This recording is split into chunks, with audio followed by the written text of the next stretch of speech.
Resuming. Weird. World. Order. Broadcast. Dynaphones connected. Initiating broadcast signal in 10, 9, 8, 7, 6, 5, 4, 3, 2, 1.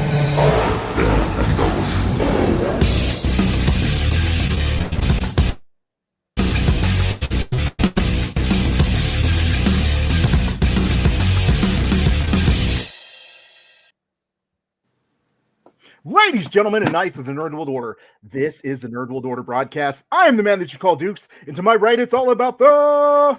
Booyah! What's up? It's your boy Joe, baby. And to my other right, weighing in at 178 adamantium filled pounds, Alfonso X-Man Flores. I'm the best there is at what I do, and what I do isn't very nice. And ladies, gentlemen, and knights of the Nerd World Order, joining us today, artist Erik, the 4'9" guy, Arreaga. Welcome to the show, Erik. What up, guys? Thank you. Thanks, guys.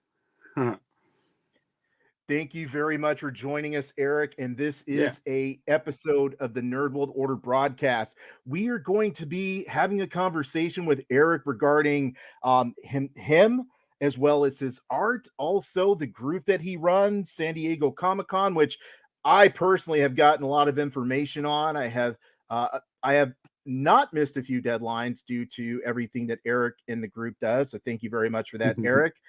And I'm excited to talk about Erik's coffee shop. He's got some great plans for the future for keeping us all caffeinated. So let's get into this episode of the Nerd World Order broadcast. Erik, can you start us off by telling us a little bit about who you are and what you'd like the NWO to know about you? Yeah. Again, thanks for having me on, guys. Appreciate it. I'm Erik Arreaga. I'm from San Diego, California, born and raised all my life here. I've been pretty much a nerd probably since, since I was in 5th grade. And I just from there started drawing, getting into all this comic stuff, and just been doing it ever since. I don't remember a day has gone by that I haven't at least doodled something. I think that's what all artists do, is we just constantly draw. And then being from San Diego, I got my start in San Diego exhibiting at Comic-Con, and I think it was like 97, 98. And I've been exhibiting there ever since. And then, but I've been traveling all over the world to other conventions. And, and then I started the San Diego Comic-Con group as well. So. Awesome. So Joe and I are native San Diegans. We actually met in the city of Oside, Brothers for Life after that. So are you specific to San Diego, or what city are you from in SD? Yeah, I guess I'm in the southern part in Chula Vista. Yeah, so but I mean, I've grown up all over San Diego. I mean, San Diego's my playground. I've gone everywhere, and I've just grown up with the city. So yeah, I mean, I consider myself a really hardcore San Diegan. Nice. Chargers. Well, I was a Chargers fan for years. Jumped over to the Saints for a little bit. Yes, me too. Yeah, I'll go with that. And now I don't follow football as much, so and anytime Joe could call me out, but I was a Chargers fan for years, which is probably why I stopped watching football. yeah, me too. Yeah. So I thought you guys were talking baseball. Courtesy laugh.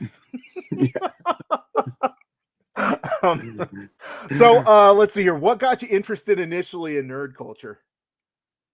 So I'm the youngest of the boys right here. So actually my older brother was the comic collector, and one time he was just looking through his comic books, and I just happened to pick one up too, and I was just kind of thumbing through it, and I was just like, I was more fascinated by the art, and I just kind of looked at it, and then one day I remember it was a Batman Robin cover. I always remember this, and he could never let me forget it. And I actually just recreated the drawing, like the cover, and ever since then I was just like, I'm kind of hooked on this drawing stuff, and that's where it just started. And I just started drawing and getting into all these artists, and then I was still young, and I was like, wait, you can get paid for doing this stuff. And I was just like, well, crap, why not? I'll give it a shot, and kind of just stayed hooked from then. Nice. So being from San Diego, I know Jim Lee is from San Diego as well, and there's a lot of influence. Did you find that having a lot of local influence or a lot of artists between like Los Angeles and San Diego, like that really kept you motivated being so close? Well, the one artist that kind of sealed the deal for me of getting into drawing was Will Portasio. Everyone was the Jim Lee fan. All my friends I grew up with, we kind of started our own little art studios, we did in our garages and stuff, and they were all Jim Lee fans, and I was like the only Will Portasio fan. And that's how I really decided I wanted to be an artist, is looking at his work. And I know he's from the area too. Mm-hmm. But I didn't even know these people were from the area until much later on, until I heard about like Homage Studios and Wildstorm and stuff like that. Yeah, I mean, Wills is the one that like sealed the deal for me. And then I eventually got into all these other artists, all the image guys, McFarlane. But the one that completely, and I tell this to everyone I meet at conventions, the one that sealed the deal for me and really changed my life was Sam Keith. Marvel's Comics Presents was just like a massive turning point once I got introduced to his artwork. And like a lot of people still now say, hey, I mean, are you influenced by Sam Keith? I mean, that to me is the biggest compliment, because he's like one of my all-time favorite artists. He's amazing. So dude, that is wild, because that is actually one of the questions I was going to ask you, because when I look at your art, I always think like it's reminiscent of the Max. Mm-hmm. And so I look at it and I'm like, dude, this is so, like, I loved his art because it reminded me a little bit of like, you have like the Liefeld, Jim Lee, that particular style that blew up, but he was so unique in his proportions and the way that he did things. Like nobody was quite producing things the way he was. Yeah. Oh yeah. He's the one that I finally understood the ideal of style. Mm-hmm. Everyone still had this kind of anatomic kind of correct type of thing going on, and then I saw his artwork and I was like, wait a minute, you don't have to draw Wolverine like this, you can draw him like this, and that's where that style just became this biggest thing.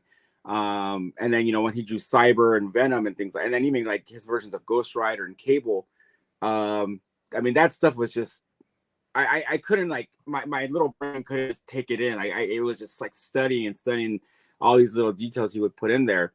And that's what I love. It was just the exaggeration. And so whenever I draw characters, like I love drawing Venom or Hulk or anything you can really mess with and go overboard with, I love doing, because it just reminds me of him.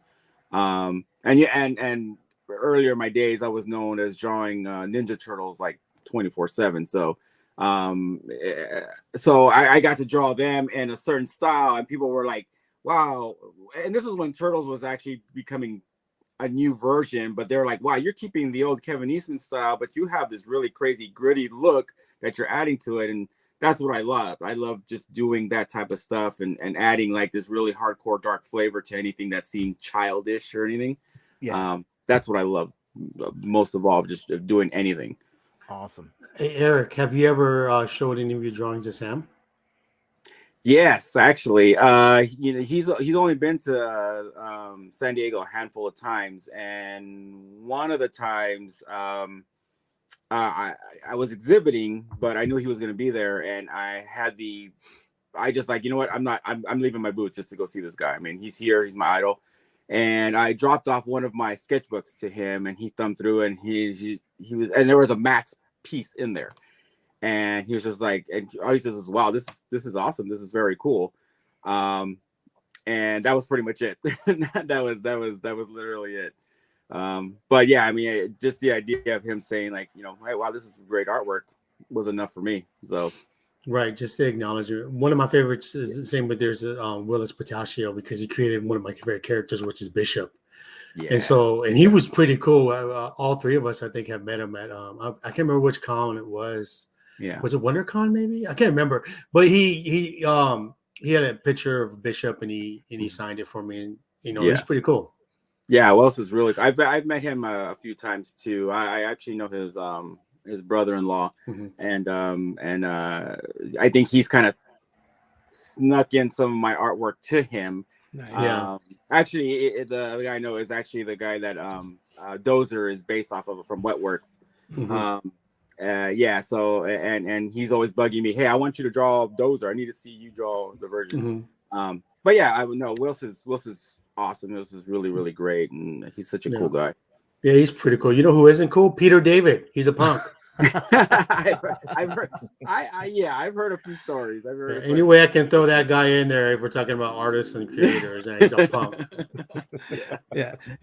Pistachio's always been one of my favorites too. I don't know if you can see my Wolverine right there with the ring line on it, but he's always been my favorite. Yeah. Oh, nice. Yeah, okay. And I've always loved the way he's drawn Archangel. The Archangel wings that he does are amazing. That run he did in X Factor. I mean, that was, man. Yeah. I don't know if he's ever said why he did that version, because he's literally the only person that did the wings that way. I mean, he that was weird, that especially coming from him, that he threw in a style in that form. Yeah. I always wanted to know why he did that. I'm surprised nobody followed along with that, because I mean, it was awesome. And they're like, well, we can't build a toy like that. That's probably what it was. Yeah, exactly. And I agree, Sam Keith, he's amazing. I was so stoked for him when he got the MTV cartoon series. Yes. And then what was the name? What was the name of the girl? Was it Julie? Was it Julie that hang around? Yeah. When he draw her like in the little like, I don't know, little bikini thing that she always had like a little pooch in her stomach. I'm like, the little pooch. Yeah. That is perfect. Nobody draws the pooch, and I gotta appreciate that. Exactly. I mean, and that's what also I loved, is that he actually drew real women. No matter what. I mean, he's done a lot of Jean Grey and things like that, but he drew them in that form where they weren't like that perfect Model-esque thing. He drew them with an actual form, and but I think that all goes back to things like Frank Frazetta. I mean, that's the way he drew women. He just he knew his curves, and he knew the folds and everything. And that's what made it, him. That was his thing. And those details like that are just amazing, just knowing where to throw in a sexy curve or a fold in there. And yeah. So Eric, what's your number one fandom? My number one fandom. I don't know. It's changed throughout the years. I said, like, I in the beginning, when I started doing all this stuff, it was always Ninja Turtles, and I was a big Ninja Turtle fan for the longest time. And it just kind of spills out to everything. I don't like concentrate really on like one thing. I just kind of like a mixture of everything. I'm a Disney fan. I'm a Marvel fan.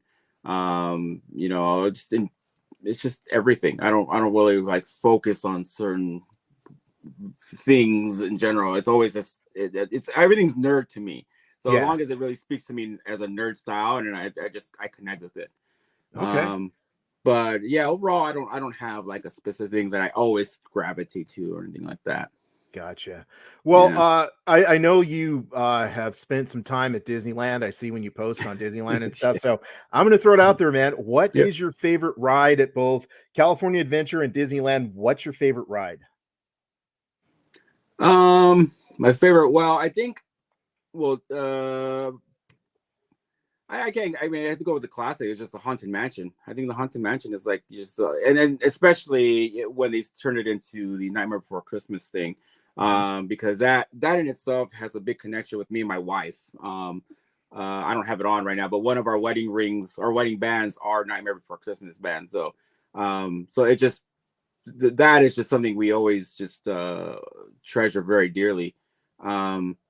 So yeah, and that's something, and especially when my daughter was growing up and things like that, it was one of her favorite things to go on. So it's always been that. It's always like, how are we gonna revolve the day around, the Haunted Mansion?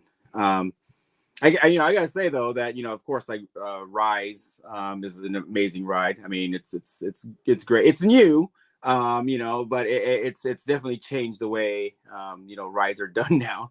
And I really enjoy the new Mickey's Railroad because I'm a big fan. I'm a huge fan of the new Mickey cartoons that they have on Disney Plus. I love those cartoons that I could just rewatch those things over and over again. And I love actually being in a ride where that you're submerging all around you. So, but yeah, again, I think Haunted Mansion is probably my favorite. As far as California Adventure, wow, that's a good one. See, I'm not a roller coaster guy. I'm afraid of heights. So I gotta admit, I've never been on the Tower of Terror or Guardians. Okay. I'll throw it out there. So I'm showing my weakness. Because I'm really definitely afraid of heights. So I've never been on those. I'm sure I would love them, but I can't find myself to even Goofy's roller coasters is a little much for me. Okay. But I don't know. I really don't know. I don't go too much on the rides when we go over there. It's always a lot of eating and going into the art studio. Awesome. Have you done the food passes that they do where you like get a certain number of tickets and then you can sample all the foods? We go during that time, but we haven't gone the food passes. We just kind of just jump around. We didn't know the whole, because we just got back into doing the annual passing. Yeah. And we didn't know the procedure of that. We were like, well, what are they doing? And then finally a friend of mine who is into all that, he kind of explained it. But by the time we went back to try it, it was all gone. Yeah. But no, we're foodies. We definitely go there and try everything, especially anything that has to deal with coffee. We grab all the cold brews, and all the cool little drinks over there. Yeah, no, but we love those for sure. Very nice. Have you tried the Pim's Cafe or the Pim's the different coffee drinks? Yes. Yes, the praline. Yes. Yes, those are so good. I have that one is a good one. That I can't remember where on the list I had that. Me and my wife are rating a lot of them. My wife's favorite is in the Mexican restaurant in Disneyland, and it's a horchata cold brew, and that's her favorite.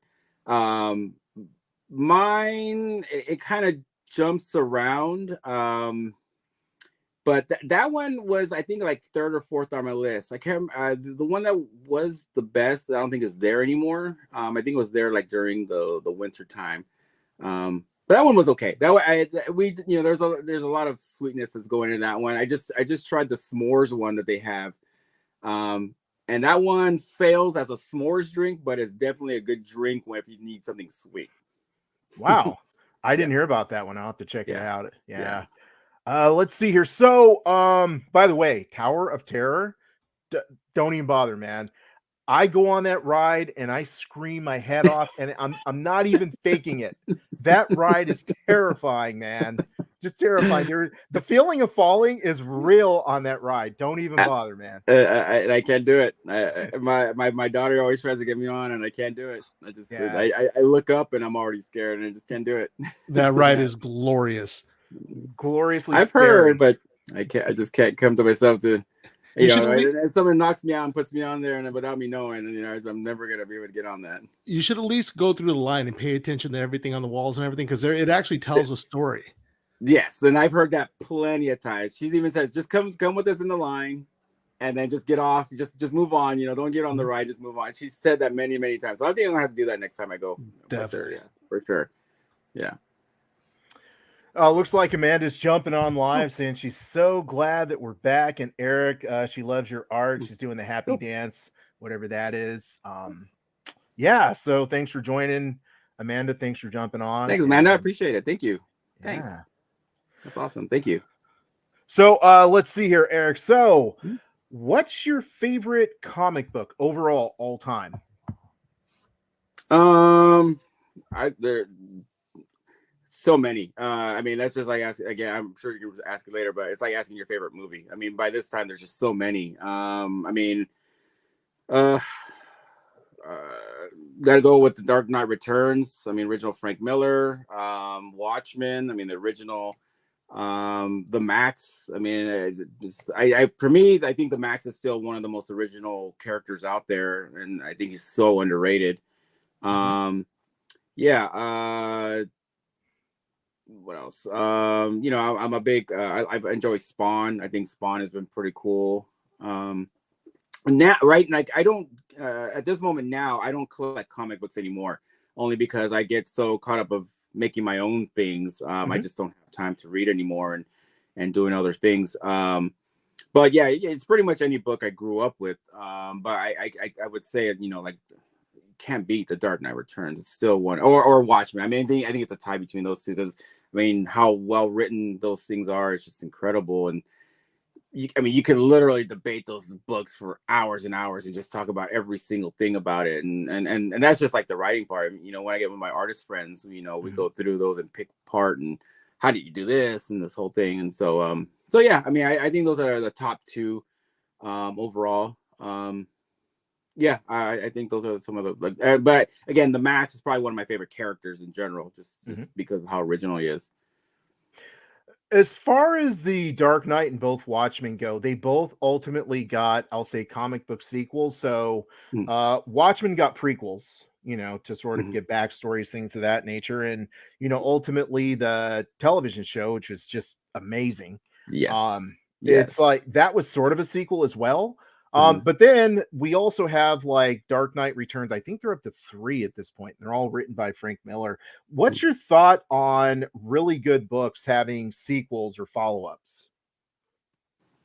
Well, I never read any of the follow-ups of The Dark Knight Returns. I mean, I just stick with the original on that. And I mean, I probably would have done the same. You know, with the Watchmen, I never read any of the backstories. I just kind of enjoyed it as it was, and if there was a comic book, I didn't read anything.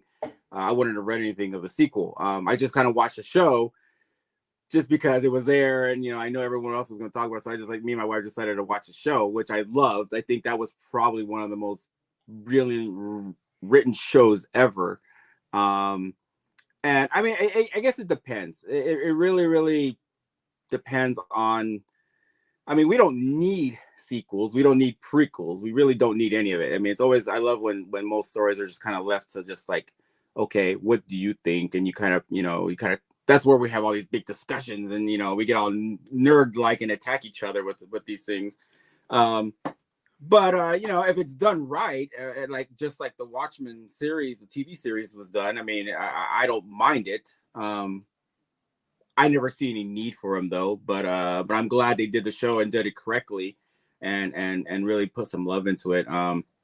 It kind of I think I personally love the Watchmen movie. I am a Zack Snyder fan. I'm a huge Zack Snyder fan, for the exception of certain things, but I personally, knowing a lot of history or reading about what he went through just to make the movie, can really appreciate the art form and what he did to come up with the movie. So I think the series kind of made up for a lot of not mistakes, but in general, just things that people wanted in the movie, and they kind of made up for it in the series. And I love that we got that, and it just, you know, really took love from the book and everything to like really just tie it all together. Eric, did you see a sequel to a movie or read a sequel that you change your mind on anything that has a sequel, whether it's a book or a movie? Because it seems like you don't entertain anything that's a sequel or prequel, just the original. I want to say yes. I'm trying to think of what I saw that they made a sequel to, but I just was like, I can't remember. I want to say yes, but maybe this is how bad the sequel. I don't even remember what it was. Yeah. But offhand, no. I mean, I know I've said, like, wow, they really needed to stay away from that. I can't think of it right now, honestly. I know I have said that though. What you're asking, I know I've said it for something. Well, you're probably thinking, Thor 3, Doctor Strange 2. Okay, well, you don't have to bring Black those Panther up. 2.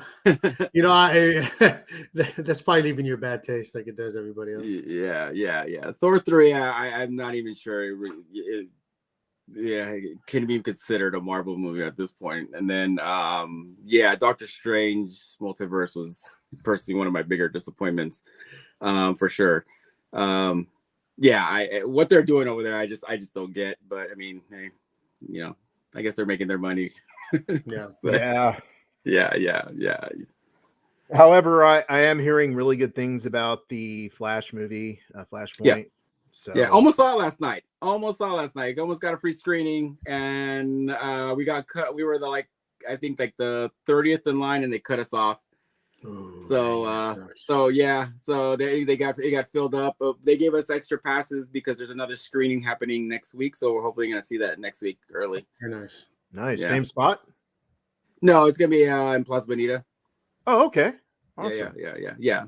The screening was yesterday was at Mission Valley Mall, but we got there. We got there kind of late, so it was kind of a big lottery to figure out if we're gonna get in or not. But right. Okay. Cool, man. That's awesome. I hope you like it. Speaking of movies, what is your favorite movie? Yeah. Oh man. I mean, I guess I got the original Ninja Turtle movie. Original Ninja Turtle movie is one of my favorites. It just kind of goes up. It's like, again, it's just there's so many that's come out, and through my life, you just it's hard to just pick one. I think Seven is one of my all-time favorite movies. I'm a big fan of all those types of serial killer type things. But yeah, I love Seven. Recently, I mean, Spider-Verse. I can't wait for the next Spider-Verse movie. I think that's gonna be an incredible movie. I love that. I guess it just depends on what you're in what form. If you say what's your favorite Disney movie or what's your favorite superhero movie, or they all have their own thing. Right. It doesn't just come down to just one that I'm just like, this is it. Yeah. Aliens, and Predator and things like that. Predator 2. It just depends on what you're asking, but it goes all over the place. Yeah. Gotcha. So as far as becoming an artist, you talked about Sam Keith and Will Portasio. When you decided that you were going to make that leap, was there a particular book, or what was it that really made you say hey man, I can do this? Yeah, well, again, when I saw it was Portasio's Uncanny X-Men, and it was his first appearance of Bishop, pretty much, where it started, and then I know he was on X Factor for a while, but those were the books that I just saw and was just like, man, this is amazing, but I just remember being so wow, this is credible, and everyone had X-Men with Jim Lee and everything, and I was like, but Will Portasio, look at this is cool, and and I was kind of the shunned one, yeah, okay, that's cool, but look at Jim Lee, so I don't know, I always found his work much more I guess stylistic. I guess I was always interested in style, and I just didn't know it until Sam Keith just knocked me out with his work. And I just saw more style. And then again, after seeing Todd McFarlane, Eric Larson, and all the Mark Silvestri and all those guys, I saw that they all had their own styles. But again, it just came down to that one point. I just saw Sam Keith, and I was just like, holy crap, what am I looking at here? And I remember just studying those books forever, just looking at each panel and and everything was just, all the guys had this design in their panels, but Sam Keith had art, it was a masterpiece page, and I couldn't just keep my eyes off it, and so it was the Uncanny X-Men that just really did it for me, and I really started honing in on, okay, now I know I could play with my artwork and just be who I want to be in this form, and then just go off from there. But yeah, I would just, but in the very beginning, I would credit Will Portasio with the Uncanny X-Men, and all that stuff, because it was just. That was just wow, I want to be this artist. I want to be this and do things like this. So awesome. Very awesome. So as an artist, traveling to different cons, Joe and I spend some time at conventions. Nerd World Order has a t-shirt company, so we would hit up the booths, and I'll tell you, man, that is possibly the most exhausting stuff, in my opinion. You're at the booth and you're talking to people, and either the day goes by real fast or it goes by real slow. So just tell me overall, man, what do you feel like life is like at the cons? Like, what does the day feel like for you? Conventions are, for me, it's always like, no matter what it is, other than San Diego Comic-Con, all the shows I always have this weird mixed feelings on, because I know going to shows, I mean, I'm excited because I'm like, okay, yeah, I'm taking my art, I'm gonna talk to people, and we're just gonna get this energy, and it's just gonna be all this cool stuff. But then at the same time, I know I have to go and sell my stuff. And the overall for me is I hate business. I hate business aspects of anything. Because if I were into business, I would have become a businessman, not an artist. That's the way I always view everything. I just hate the idea of like I have to sell my work. And a lot of times my friends or my wife would be like, you didn't sell anything. You were talking for like an hour.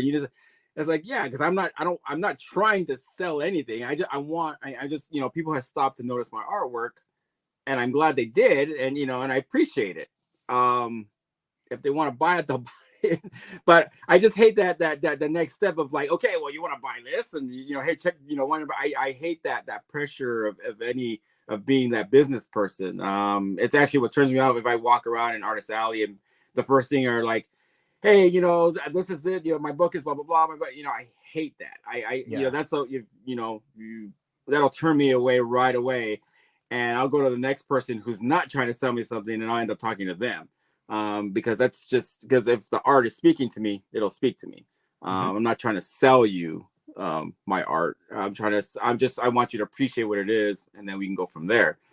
But yeah, I mean, going to all these shows and doing these things, I mean, it's great. I love it. And I get to meet, thousands of people a year. And it's just the energy. The biggest part for me is just having the energy of the convention. You feel like the excitement. You feel people are there for the purpose of being nerdy and just really want to get into, what's happening. And then when they talk to you, you're just like, yeah, we're nerds and we could talk about whatever we want, can Wolverine and Ripley really have a relationship, and blah blah blah, let's debate this, and so I love it in that form. But when when it comes to the business side, it's just kind of like, okay, well, you want to buy something, buy it, and then we'll move on from there. But I'd rather just talk and you get to know me and just understand who I am and appreciate my art for what it is.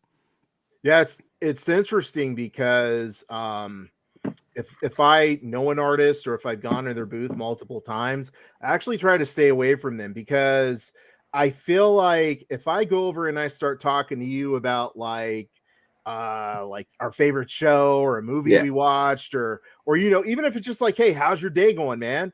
I feel like you ever like you're talking to someone and someone comes by and they start flipping through your book. And it's like, but you're talking to someone. Yeah, exactly. I always feel like, oh man, they could have got that sale, but I'm interrupting, So yeah, no, I get it.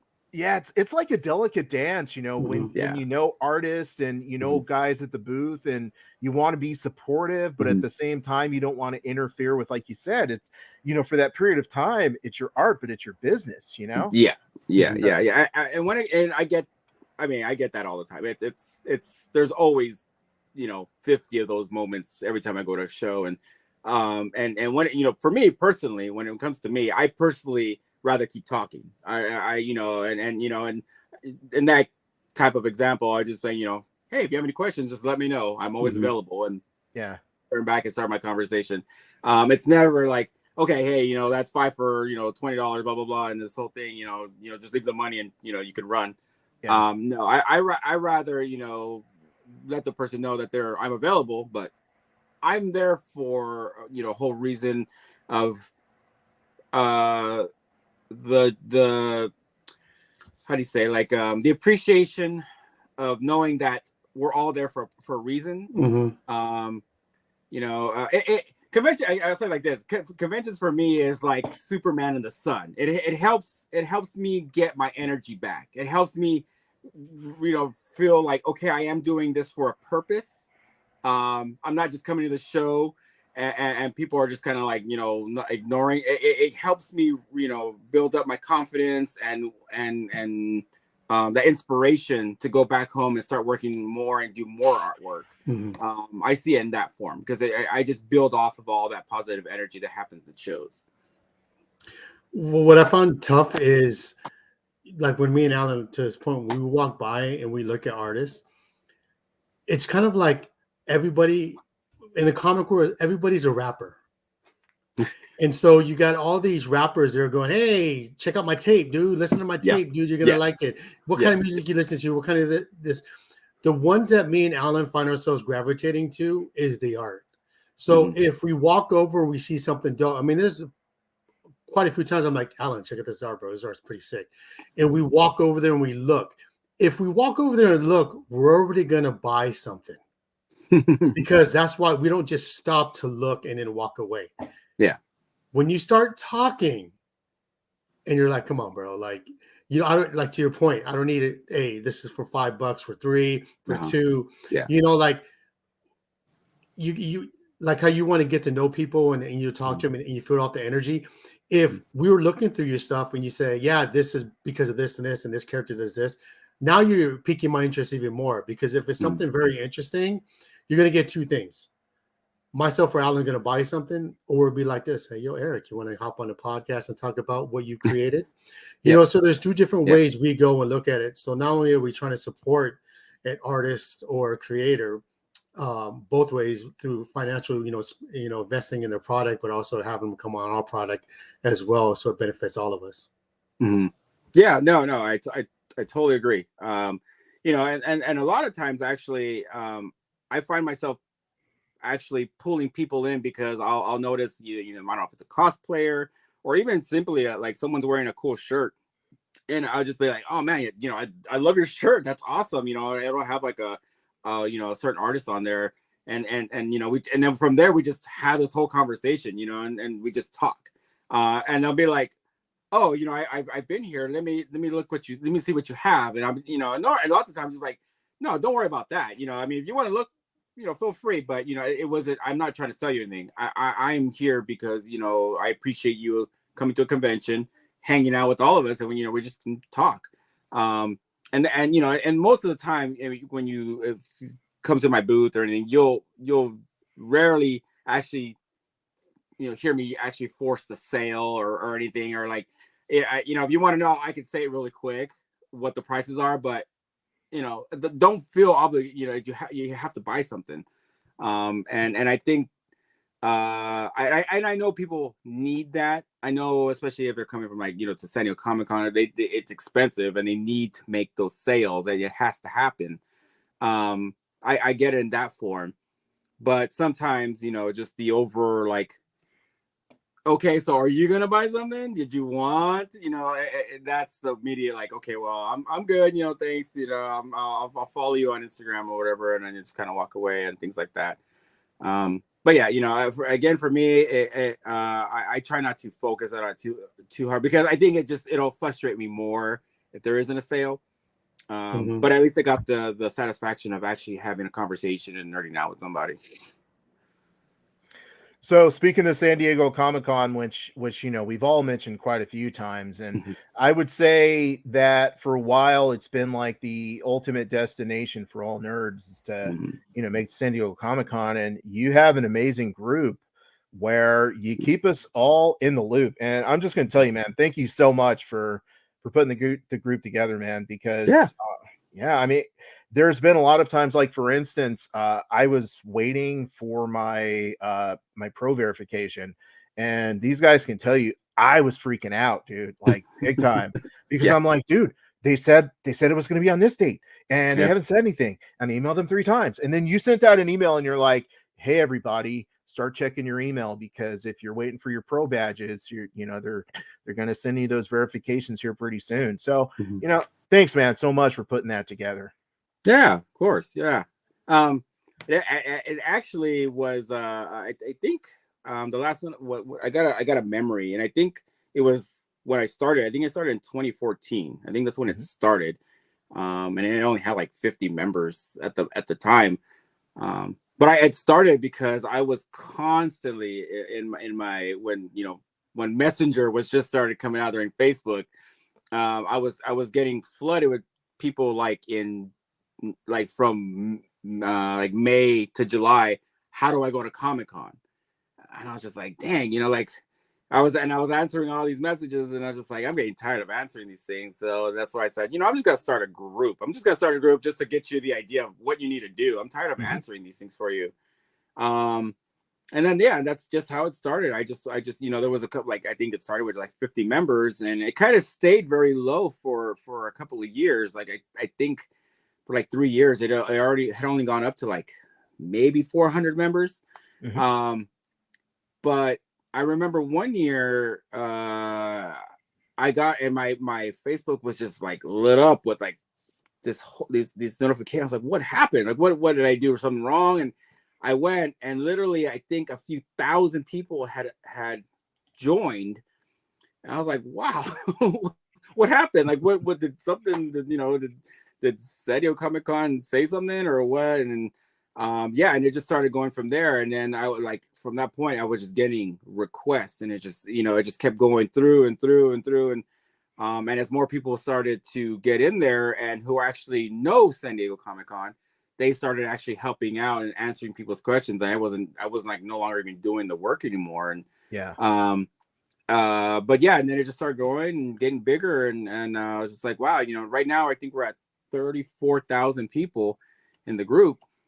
And and it's super cool that just this many people are interested and that need help, and more than happy to help everyone.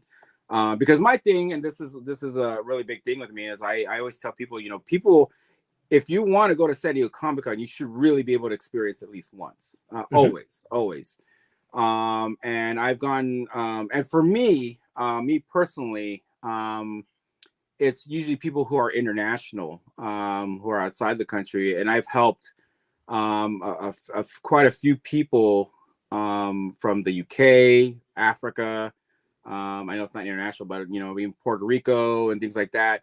I've gotten them tickets to go in. I just like they say, this is my dream, this is what I always want to do, and it's like, okay, well, just as long as you can book a flight, you can get in. That's it. And and they've come, and they're like, you've made I thought I was a bucket list I was never going to get checked off, and you've done it. I was like, but everyone should at least try to go once, and just experience it. And the idea that anyone international, and I see it in the group all the time, people are saying they're coming from like UK or Australia, things like that. Those are the ones I appreciate the most, because I mean, it's really just, it's a Comic-Con, and you're making this massive trek all the way to San Diego just for pulp culture. And that to me, I try to show as much appreciation in that as possible, because that's a beautiful thing. I mean, the idea that we can relate in this nerd level on different countries is really important to me. So so anyone who's ever traveled internationally, I really, really appreciate them very much. It's a big deal. Hey, when I first stumbled upon your group, I totally thought you were an official page and you were like some kind of San Diego ambassador. I was like, hey, this is pretty nice. And then I seen you at a couple cons. Hey, Eric, and you're like, hey, and you see your wife like, who's that? I don't know. But yeah, you guys are doing some good work there, man. I've been there a few times looking at that information. That it's like, wow, I'm glad I know that now, because even though I've gone many times, it's like sometimes things just slip through the cracks. There's so much happening everywhere, and And some people just, out there, if for some reason you can't get tickets, there's no reason why you can't go down to San Diego and just hang around outside of the Comic-Con with no badge, because you will still see a lot of fun stuff. 100%. I say it all the time. Yep. I definitely appreciate everything you're doing, man. It's good work. Thank you. Thanks. And at the same time, I don't want to say or give, take all the credit. I do want to say and shout out to the SD Comic-Con blog. They do a lot on Twitter. And a lot of the information I do is I kind of repost them just into the group, because they really do some really intense, heavy research.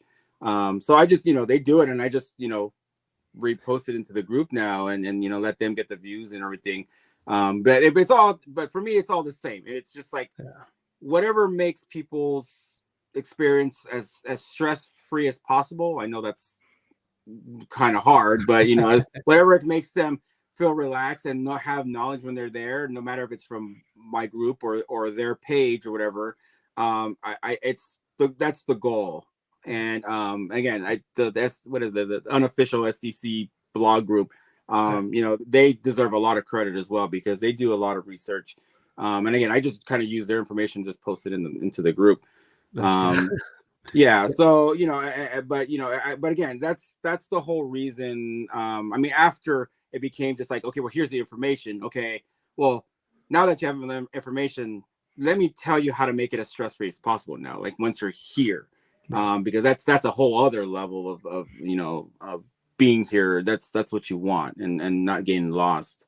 And that's why I don't know if you guys seen it. I do it every year. I even did it during the pandemic when it was closed, but I do what I call the Comic-Con walk.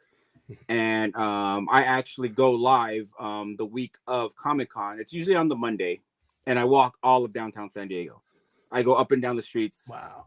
I show everyone where things are in comparison to the convention center, just so you know that it's walkable, that you can get to one place or another in no more than 20 minutes.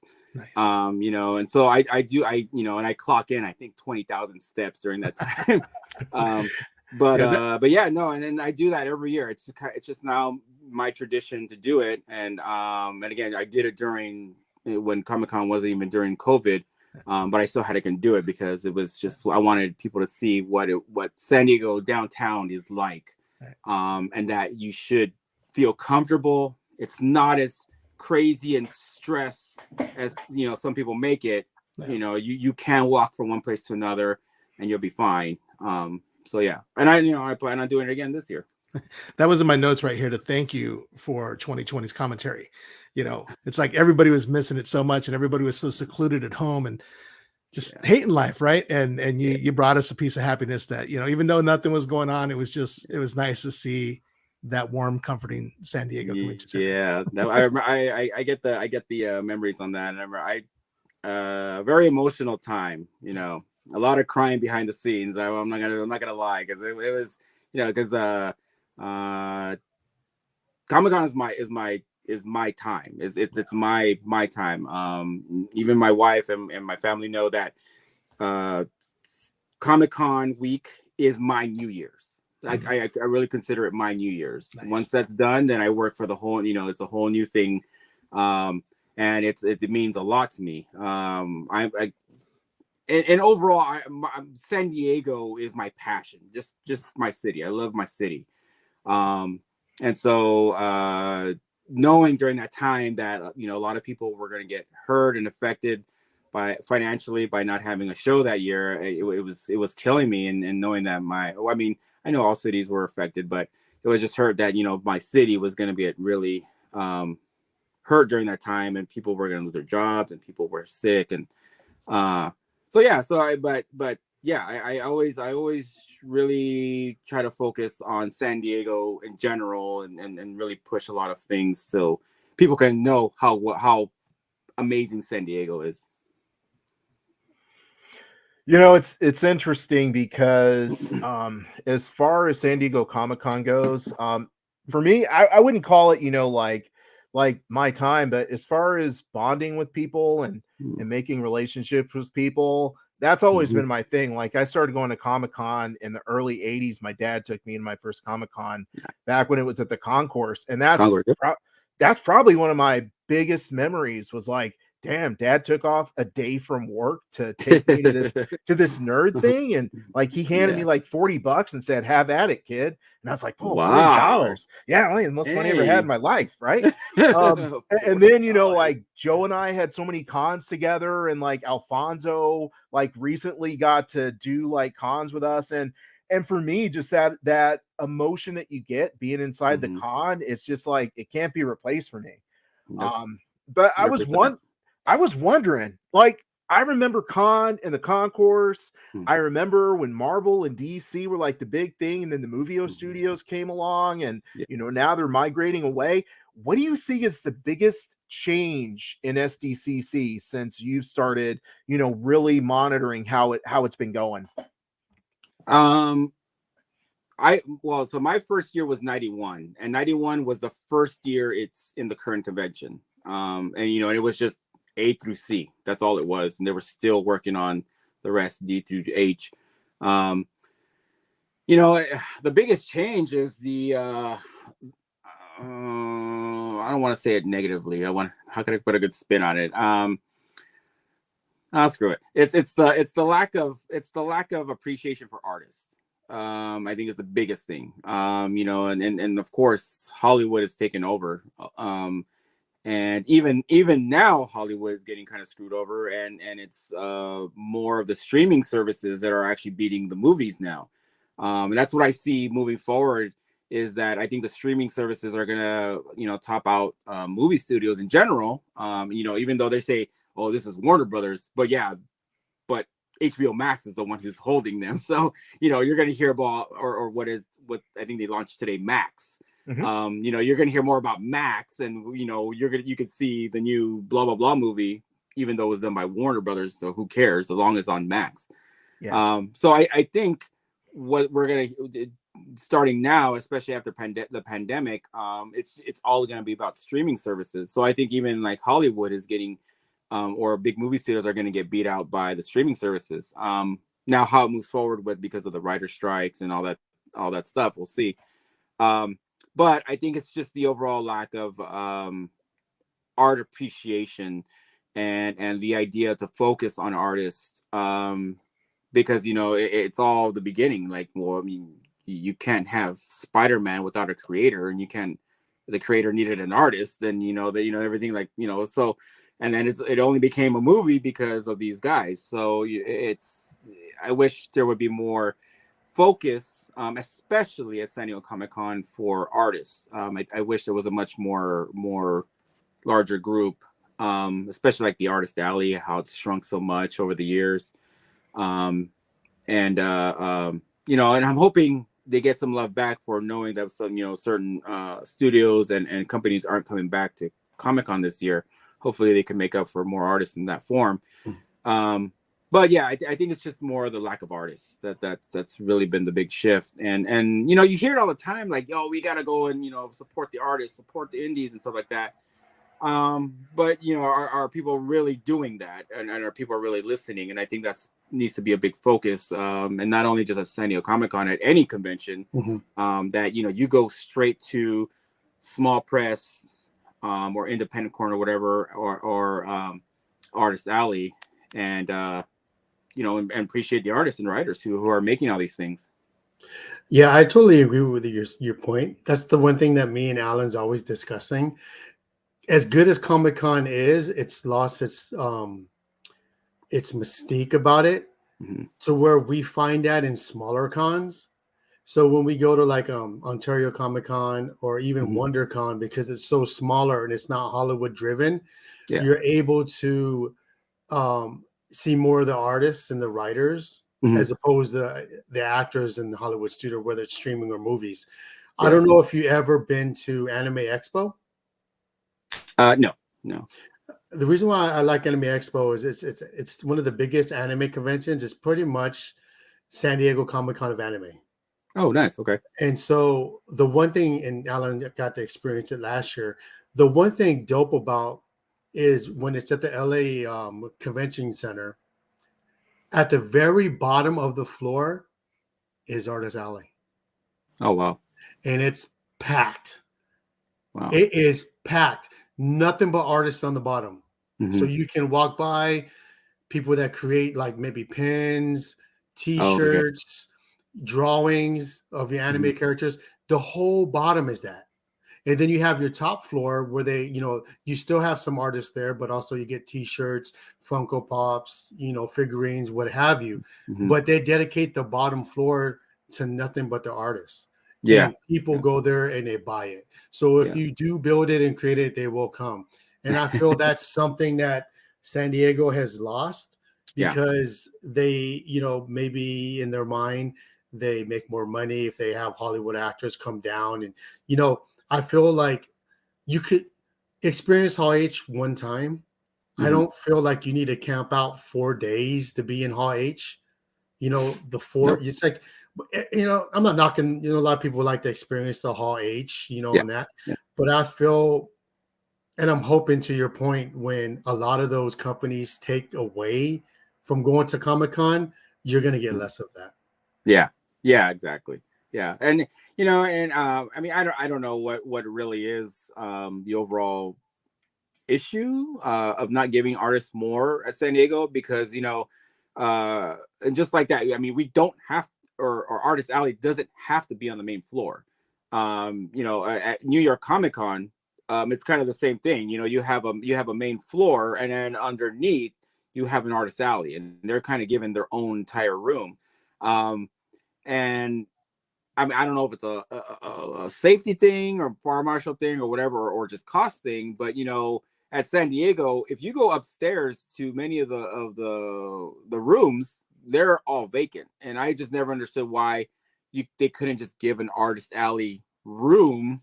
It might take a walk, but if you have your big name artists in there, people will find you, and eventually be like, oh no, Artist Alley is just up those stairs, and that's all you got to do, and you're just given this whole new floor of artists, which is why I never understood why they don't do something like that. Again, I don't know if it's safety, cost, I don't know, but I wish it would be something more that they would extend to artists at Comic-Con, because it's definitely needed. And then they can give the floor to whoever they want, as far as like the big studios or something. Yeah. Erik, I'd like to get caffeinated for a moment. And when you mentioned a comic book coffee shop, I was like, dude, that is a awesome idea. So just walk me through it. What's the concept? Yeah, so it's something that it started off as actually a joke during COVID, so currently, for the meantime, I've actually worked for a big named coffee shop place. You guys can guess probably what it is, and I have so for 20 years, and so during the pandemic, a lot of, actually towards the end of when we were kind of coming out of it, people were doing test runs of stuff. There was actually a coffee shop that was opening that we wanted to go support in National City in San Diego. And, we went, and the line was like 45 minutes long, but we were like, no, we're going to stick it out because we want to support these Latina women with their coffee shop. Let's do this. As we're waiting, my wife kind of just was like, you should start your own coffee shop, because you've done it for so long, blah blah blah, and it's like, yeah, and and then she said, you should do a comic book coffee shop, and and it literally was just a joke for like 15 minutes, and then it became like a joke to like ideas, like, oh yeah, well, we could do this and we could do this, and literally by the time we get at the end of that line, when we ordered our coffee, we almost had a full model of what we wanted to do in this coffee shop. Nice. And so literally for the next 3 or 4 months, it was nothing but focused on, we're going to create this coffee shop. And this was in 2020, I believe, like towards the end of 2020.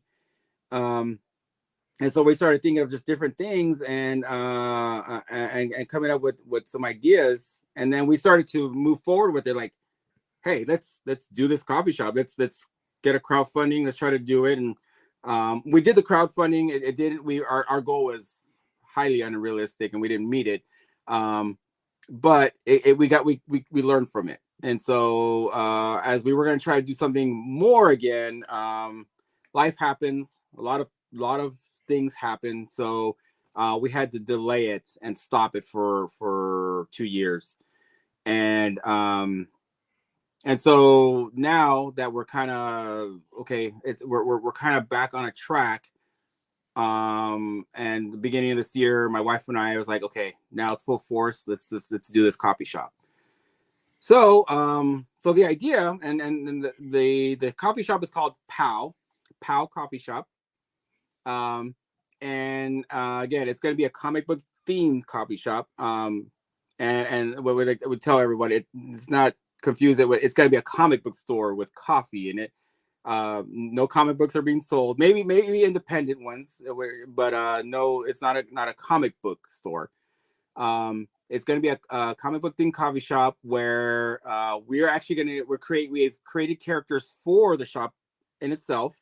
So we have a lot of little cool characters that are going to be around.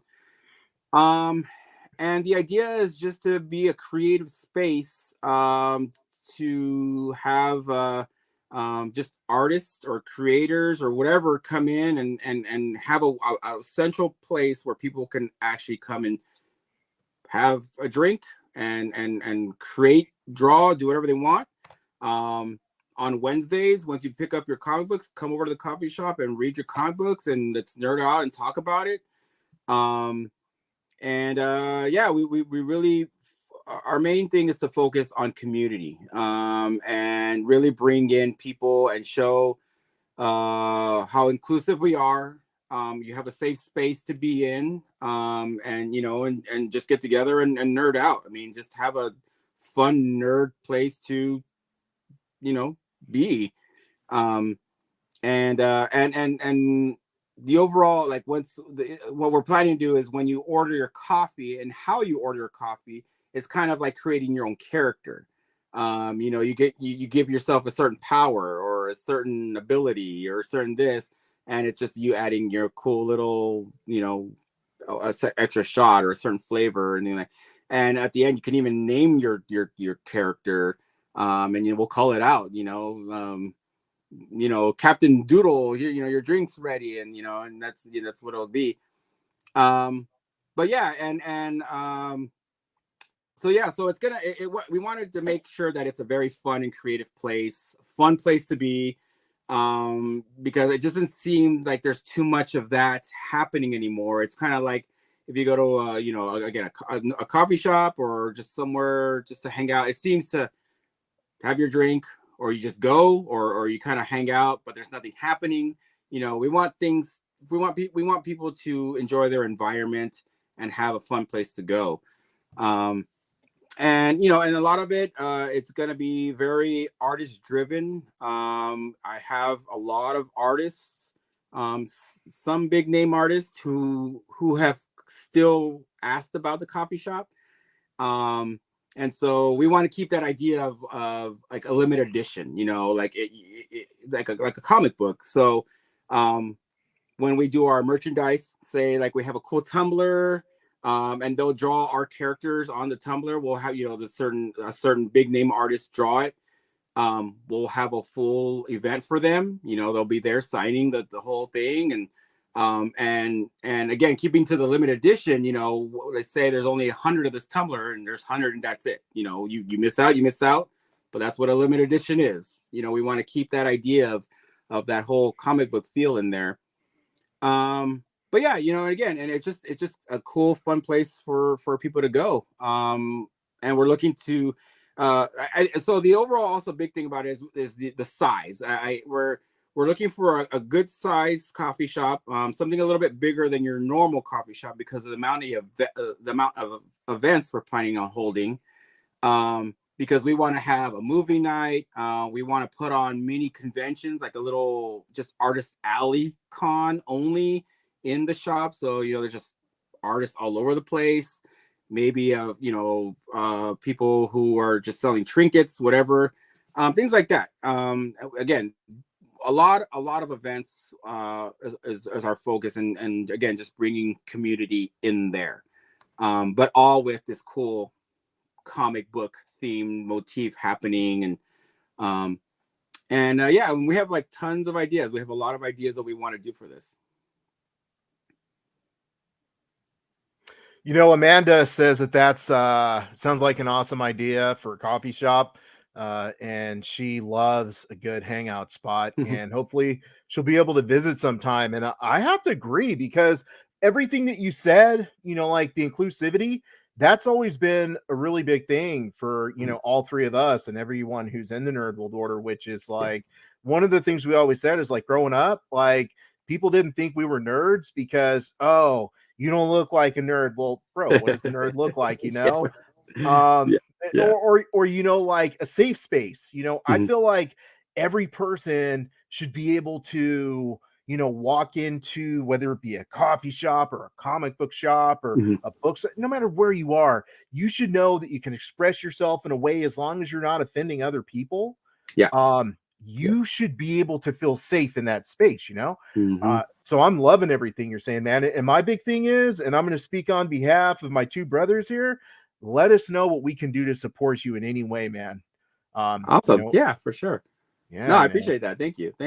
We will be doing a crowdfunding again very soon. I think one of the big things that I guess that didn't meet our goal last time is because people need to see location.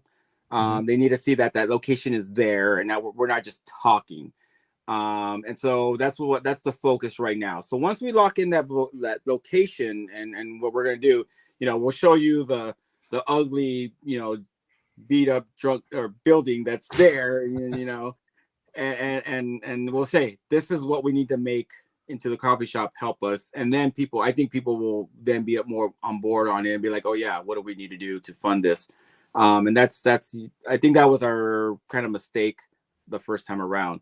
So that's what we're working on right now. It's just the overall location. And we're hoping to be very, maybe the outskirts or even closer into downtown San Diego. That way during Comic-Con or any big events, we can always be like, hey, it's right here, and come by and check out something different. Because we want to be that location you see on TikTok or Instagram, like, oh my God, in San Diego, there's this place that's this nerd coffee shop, and we want to be that, and we really want to make people happy and really feel welcome in a space like that. But yeah, no, for sure. And one of the things also what we're planning to do is once we're in there is we plan on having a podcast corner. That way, anyone who has a podcast, which we're planning to do our own podcast, but anybody has a podcast can set up there and do a podcast and be like, hey, let's talk with some coffee around us, and then and you just kind of enjoy the area. And so yeah, we're really thinking of everybody, gamers, cosplayers. You come in cosplaying. I mean, it could be an average Sunday. You come in your cosplay and you get 10% off your coffee or whatever, and and be okay knowing that, hey, I'm cosplaying and this is the place I can do it on a Tuesday at 2 p.m. So so there's a lot of things that we want to do, and yeah, I appreciate, and if you can get the word out in any form. But yeah, we're looking to do some crowdfunding hopefully pretty soon. Yeah, just definitely, obviously we'll keep in touch, but when you get to that point, I'll make sure that it goes out in our little Nerd World Order community, and all of our different media outlets. We'll even have Joe put something on his TikTok. Nice. So. Cool. Yeah, awesome. I appreciate it. And don't forget, Uncanny X-Memes can throw some shout outs there, because I've got a lot of cosplayers that follow me. So nice. Yeah. Oh yeah, that's cool. Yeah, for sure. Cool. Well, you know what? I feel like we've definitely covered a lot, and it's, to me, I enjoy having conversations with people who I feel like give back.